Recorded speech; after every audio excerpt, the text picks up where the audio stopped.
like chocolate as much as the next person, but when it comes to my sweet tooth, I'm a sucker for caramel. Now, I used to be satisfied with any caramel that came my way, but I have to admit, I've become a little bit of a caramel snob, and cellophane wrapped candies that have the texture of sugar-flavored plastic just don't do it for me anymore. I'd rather invest a little time and a few kitchen staples to make salted caramels of my own. The thing to remember about working with caramel is that you can never turn your back on it. You can stand and watch sugar syrup bubble for what seems like hours without even the slightest color change. But if you walk away to answer the phone, your caramel will burn before you have the cell to your ear. It knows. Trust me on this. Start by cutting one vanilla bean in half lengthwise and use the tip of a paring knife to scrape out the seeds. You'll need to infuse 1 cup of heavy cream and 5 tablespoons of unsalted butter with the vanilla bean seeds and a teaspoon of salt. Now, this mixture adds richness and flavor to the caramel, but it also helps keep the caramel soft and chewy. Bring the mixture to a boil over medium heat, and then turn off the burner and let the flavors meld for at least 10 minutes. If you feel like taking care of some chores or washing your hair before you start your caramel, that's no problem. Just let the cream mixture steep a while longer. The longer it sits, the more vanilla flavor it'll develop.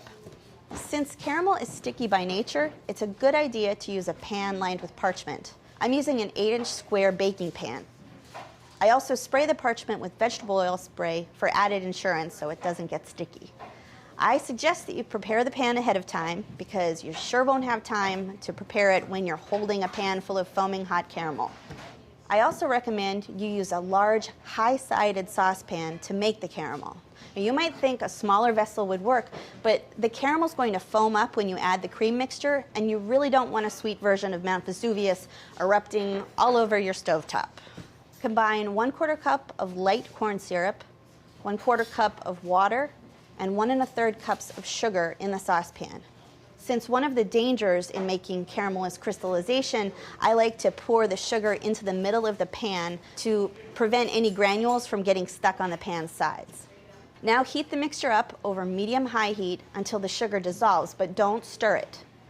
Do this until the syrup has a faint golden color and registers 300 degrees. This will take about 7 to 9 minutes.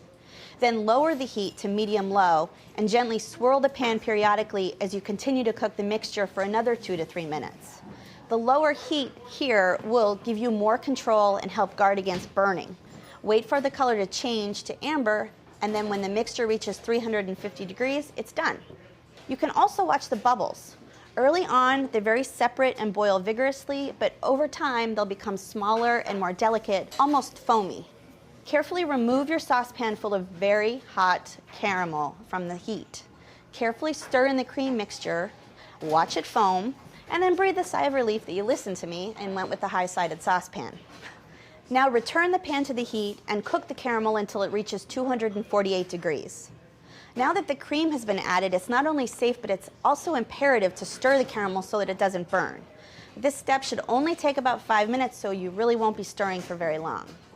Remember the temperature of that caramel when you're tempted to stick your finger in to taste this gorgeous-looking mixture you've just made. Also keep it in mind when you're pouring the caramel into the prepared pan, because, take it from me, caramel burns are no fun. Once it's in the pan, smooth the surface of the caramel and let it cool for 10 minutes. Then add the best part, flaky fleur de sel. Half a teaspoon sprinkled on the surface really gives great flavor and crunch to the caramels. And if you're slightly more daring, and of course you are, then I suggest you try substituting smoked sea salt. Now comes the hard part, waiting for the caramels to cool and set. To make sure the caramels cut into nice clean squares, let the pan cool to room temperature for an hour, and then pop it in the fridge for another hour. When it's finally cool, lift the sling to remove the caramel square from the pan, and then peel the parchment away. Use a sharp knife to cut the caramel into 3/4 inch squares, pretty much the perfect size.